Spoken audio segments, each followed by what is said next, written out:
Salam hörmətli müəllimlər və əziz abituriyentlər. Belə bir maraqlı məsələmiz var. Güllə tapançadan 200 metr saniyə sürətlə çıxır. Lülənin ortasında güllənin sürətini hesablayın.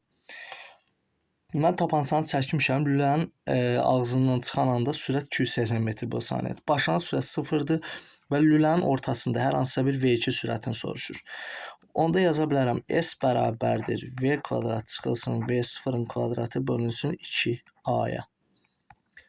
V0 0 olduğundan asanlıqla V kvadrat bölünsün 2A yaza bilərəm. Lülənin ortası üçün yazsam, yəni lülənin uzunluğunun yarısı bərabərdir yenə V2-nin kvadratı bölünsün 2A-ya. Bunları tərəf-tərəfə bölsəm olacaq 2 bərabərdir V kvadratı bölünsün V2-nin kvadratına. Hər tərəfdən kvadrat kök alsam, kökdə 2 bərabərdir V bölünsün V2 olacaq.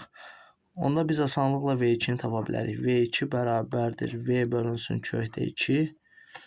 Onda V2 bərabərdir 280 bölünsün 1,4.